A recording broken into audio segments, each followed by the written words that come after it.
So, first video from creepingnet in a while that isn't just me playing guitar. Here today we're going to talk about my pedal building, and this is going to be a very simple video on my process of designing build pedals and a little bit of talk even about the stuff I've designed. So let's move to the first one here, 2017. This is called the FazzFuzz, named after the Five Nights at Freddy's inspired artwork that covers the top of the case, plus some developmental data that I don't want to disclose too much. Anyway, to go ahead and continue, I wanted to build a fuzz pedal that had the sound that I wanted, and in order to do that, I started looking at what boutique pedals cost. And oh my god, $250. And I started looking at the schematics for these things, and some of them were just bloody simple. And I'm not going to name names, but some of those pedals, I mean, my god, it was like $10 worth of parts and you're paying $250. I was like, forget that. I bought $90 worth of parts because I knew I'd be building more of these kinds of things. And just for about 1/10, maybe 1/20th even of those parts, because I was using a lot of cast-off stuff from the Vetco thrift shop in Bellevue, I built this, the FazzFuzz pedal. And recently it went through a slight redesign. I did add a new feature to it and took one feature out that I wasn't using very much. Now let's talk about this pedal. This is a variable voltage glitch fuzz synth mixorama pedal that I designed myself. It has permanent and momentary modes on it, switchable via the center switch here, so if you have a glitchy sound that has background noises you don't want to use, but you only want to use it when you're playing notes, you can either press and hold this, or you can even play it along with the notes, and you see the light coming on because I have it turned on. You have controls for gain right here, which controls the amount of fuzz you have. You have variable voltage control, similar to stability control on the ZVEX Fuzz Factory, but it's a completely different design. I deliberately didn't look at any ZVEX documents to do this until after I was done, just so I could make sure that I knew what this is. Knew that I had something going good, or figure out what it was, which spent a lot of the development process. Another control that just does biasing for the input stage, which allows me to get even more crazy sounds, including even some like synth bass sounds and stuff like that. And this knob right here, which is actually a variable bias for the last 4 gain stages, if you flip the switches to the right. If you flip them to the left, they have preset values. And then the last is the volume control, and then you have these 2 slide switches here. You have one called withering, which is actually the input cap switch, which gives you a bassy sound this way and more of a treble sound that way. And then the one called stuffing, which is the one I recently changed. Originally this control was a treble bleed for the volume, so you could make the volume into a bass cut. Kind of like the third switch on a Fender Jaguar. So it would cut the lows out and you get that more buzzy Inagata-Davida type fuzz effect. What I did now is wired it up permanent like that, and now I have a input op amp that actually boosts the input signal. And I figured that out because I got this from one of my fellow guitar players and plugged it into the front end of this and found I could get even more cool sounds by boosting the input signal a ridiculous amount, putting this thing in synthesizer territory. So it's basically a fuzz synth glitch noise pedal all in one.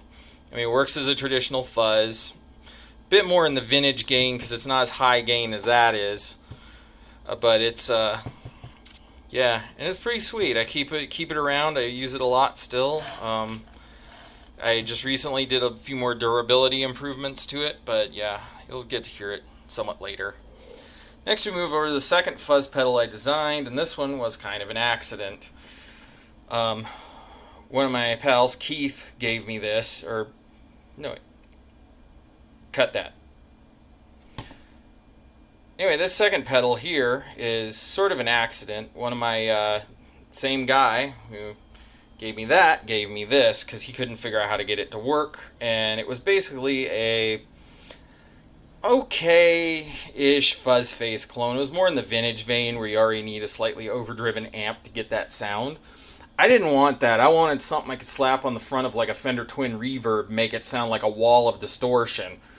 That's what this is. I don't have a name for it yet. It's a fuzz pedal. I do have an idea to maybe do a face or maybe a monster truck with 2 lights on here. Who knows?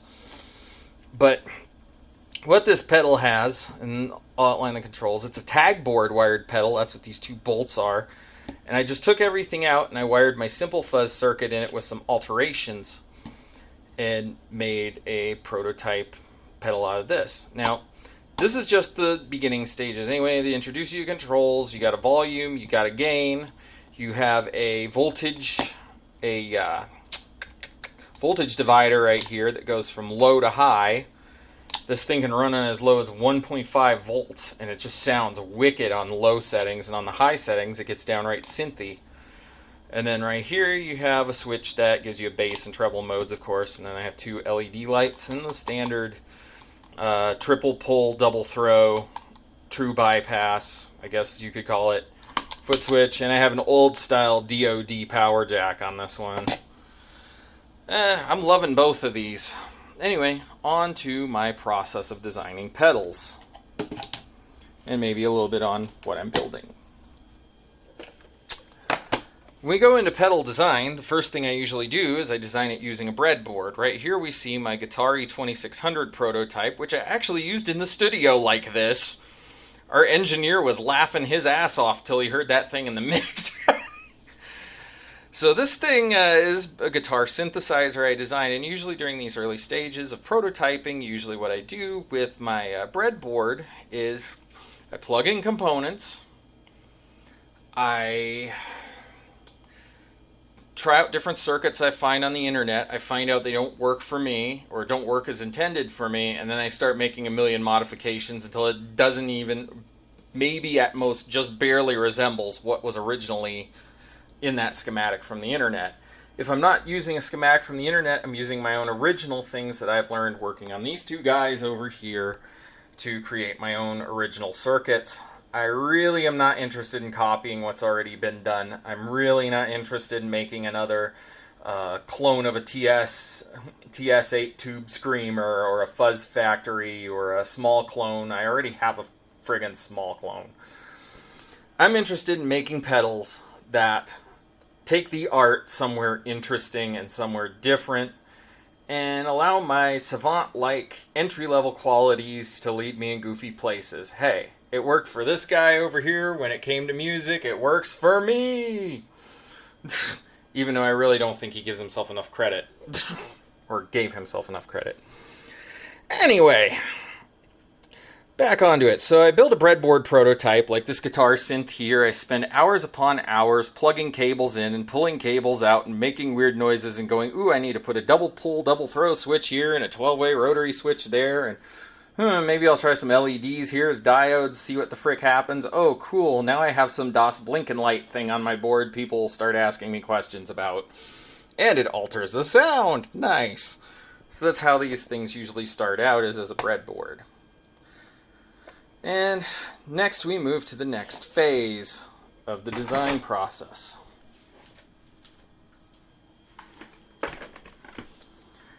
So the next phase of the design process is I usually use a laptop and some antiquated circuit software here, like Circuit Maker 6.0 on my old 1993 Toshiba or 1993 NEC Versa 486 laptop here. And I draw out the schematic and the circuit. Sometimes this means building new symbols because I'm using parts that are much newer than the program. But that's kind of nice because I prefer to have things like ICs actually look like ICs, not look like an op amp looking like a triangle with 3 wires coming out of it with no idea where the power source is going. I lay this out, and then I usually come up with 2 different designs, which I can't really show here.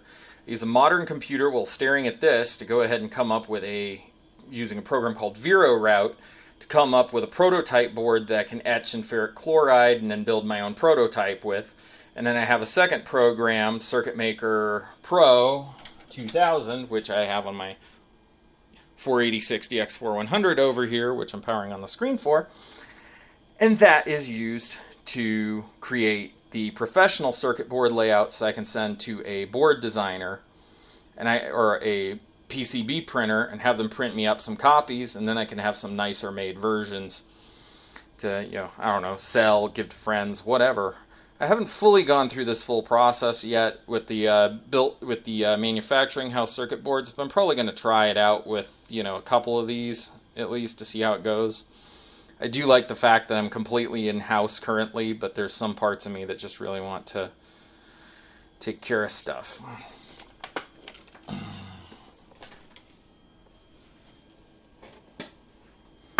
Then after I've got an idea of what components I need, I start looking at enclosures. I've got several of these laying around, but I'm showing you the one for the guitar just so you get an idea. Usually around this time I start playing around with ideas for artwork, and I start going into GIMP, Photoshop, and GraphX2 for DOS and start messing around with everything from pixel art designs to thematic designs to anything that would convey the character of this pedal. And as you can see, the guitar is my most ambitious thing yet. I mean, anyone who's been on my channel has probably seen the early prototype that I showed. This is what the final control layout for that thing is going to be like. It's about 19 controls with an insane matrix of stuff just to get all those sounds out of it. And in the front here, you have that foot switch would probably go here. I started looking at the case and deciding whether I'm going to paint it. Usually the first prototypes, I don't paint them. I use Sharpie art or whatever's economical. Usually to give it a distinct character that makes it stand out. And then next comes the phase of testing. Which means then the pedals go out to a few rehearsals with me, and I usually play through them and get feedback from my bandmates. Most of the time it's pretty positive. A few times I get a few snickers or a few negative comments, especially on early revisions when issues are still coming around. I mean, I had kind of a little bit of a struggle with this one. This one not so much. And both of these have been gigged, so I know they're rock solid enough as a performance pedal. And usually while I'm using them, I'll see what their failure points are and figure stuff out and fix them. Putting them together is usually tedious hours of me soldering wires together and etching circuit boards with ferric chloride on the patio and just doing whatever I can to get these things ready. And then put them on my board, put Velcro on the bottom, test the ever-loving crap out of them until they break, fix things that do break, note all the strong points, note on designs, maybe even look it over periods of time and mull over how I can make it smaller. Just something I'm doing with the FazzFuzz here. I mean, this is a double D size case, Hammond style enclosure. I could probably fit it into something, one of the ones that's about that big. If I made the circuit board smaller, used mini pots, and used toggle switches for everything, and I could probably fit all three of these in a way where they might actually be useful to someone, and I might even be able to knock this out and replace it with just those. So that's the kind of stuff I think about when I work on this stuff, and that's my design process for all three of these pedals and what I do. If you're wanting to get into this stuff, I have some suggestions, put it in the description, but there's also mention them here. I mean, one of the first guys I read up on when it came to the guitar was Parasite Studios, who made like the Into the Unknown and 045. I couldn't get any of his schematics to work for myself for whatever reason, but I was able to alter them and tweak them and make my own design off of that stuff. I took some, for the synth pedals, I studied some DIY synthesizer stuff on YouTube. For the fuzzes, there's a Australian fella who I'll put in the description who builds some pretty killer pedals as well. He's the one with the 5-minute fuzz, which is where I started with this. And that's pretty much sums up my journey of building these things. Now maybe I'll do some demos to put at the end of this thing whenever I choose to publish it. I'm playing through, I don't know if you can see it, my Madrite guitar, which is blue now, home-built guitar, and I'm running it through the FazzFuzz first. We're going to go ahead and talk a little bit. Well, not talk, we're just going to play and yeah, see what it sounds like. I'm playing through a Blackstar ID Core 10 using the bright amp setting. And that's how it sounds clean. And now we're going to hit a button. Put it in classic mode and we'll put all the controls in default and we're going to put it in classic mode. So this is what classic mode sounds like.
to me about glitches.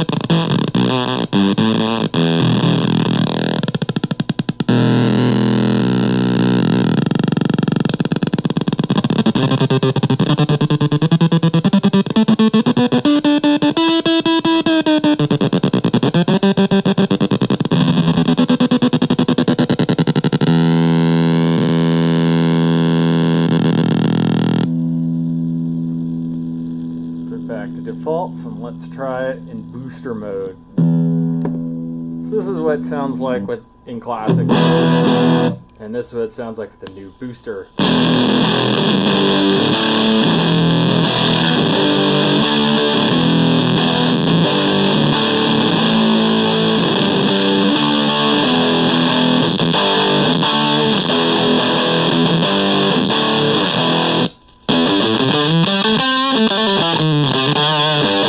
Neck pickup.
Nice little mangling sound.